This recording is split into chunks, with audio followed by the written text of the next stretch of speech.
हाय, शीतल मोहिते व्लॉगमध्ये तुम्हा सर्वांचं अगदी मनापासून स्वागत करते. तर कसे आहात सर्वजण? तर चला, मी आता आलेले आहे टेरेसवरती. आणि टेरेस जर म्हटलं तर तुम्हाला सांगायचं, पाऊस सारखा पडून पडून एवढा काय म्हणतात ते, शेवाळ आलेला आहे कंटिन्यू सारखा पाऊस असल्यामुळे. आणि जास्त काय आता इथं फिरताच येत नाही, एवढं झालेलं आहे इथं. आणि आता सर काय करायला बघा. चला, सर आलेत वरती टेरेसवर. सरांना एक दिवस पण नाही येऊन चालत नाही, काय मी तर येतात. काय करायला? हाय, काय करायला? Good morning. काय कुंडीच्या खाली दगड लावायला लागतात, म्हणजे पाणी पकडून ठेवत नाही. कुंडीच्या खालीनं पाणी निघून जाते, नाहीतर कुंडीच्या खाली पाणी राहिलं म्हणजे मग तसंच पाणी ते कुंडीत राहते आणि मग झाडं कुजायची भीती असते. त्यासाठी कुंडीच्या खाली असे छोटे छोटे दगड लावायला लागतात. म्हणजे अंतराळ ठेवायला लागते, म्हणजे हां, ते पाणी सगळं आपलं ते निचरा पाणी होते वाहून त्यातलं. जाते, सगळं निचरावून जाते. आणि हे काय, हे सगळं हे बघा, हे सगळं पाणी हे होऊन सगळं टेरेसवरती ना सगळं घसड झालेले. आणि हे काय रोज आपण स्वच्छ करू शकत नाही, कारण सारखा पाऊसच असतो इथं. आता पाऊस परत संपला की मग परत आणि आपण ते सगळं स्वच्छ करतोय. तर हे काय, आता झाडांना आता हा जो एक जोरा आहे इतकी, ह्या वेळेला आता पावसाळ्यात खूप ह्याला हे लागते बहर येते. भर आलेला आहे. सकाळी आम्ही आमच्या फ्लावर पॉटमध्ये घेतली घातलेली आहे, दोन दोन गुच्छे काढले होय की नाही? दोन काढले ना. खूप छान दिसतंय हे, आणि कायम असं टवटवीत राहते इथं. तर सगळीकडे छान छान. आणि मला ज्याची काळजी वाटत होती ना, तो छान आलाय बघा. हा नागवेलीचा वेल किती छान आलाय.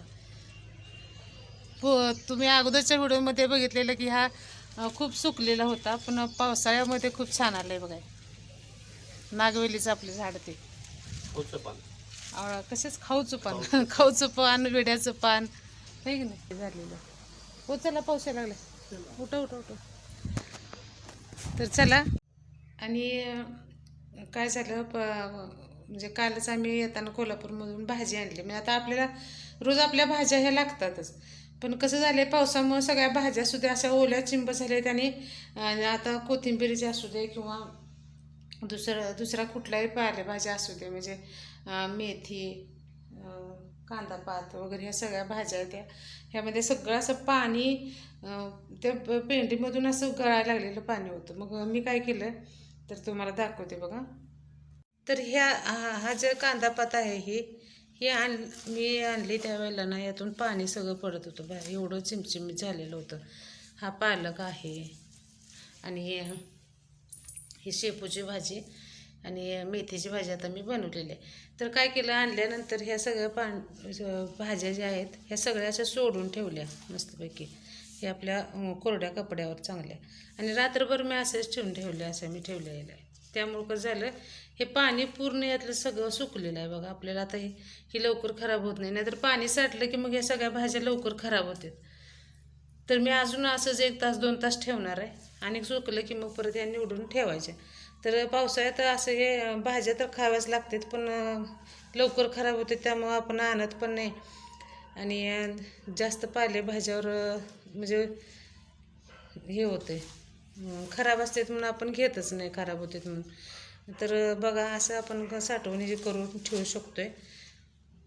हे आहे स्वीटकॉर्न. आता हे बघूया, आता ह्यात बिया असल्या तर सोलून घ्यायच्या, नाहीतर मग जरा कोवळी जर असली तर मग ते भाजून मग खायला घ्यायचे, किंवा उकडलं तरी चालतं. तर हे तर पावसाळ्यात असले हे कणसं वगैरे खायला खूप छान वाटते. तर चला, आजचा व्हिडिओ तुम्हाला कसा वाटला ते नक्की सांगा. नंतर भेटू एका नवीन व्हिडिओमध्ये. तोपर्यंत बाय बाय, थँक्यू.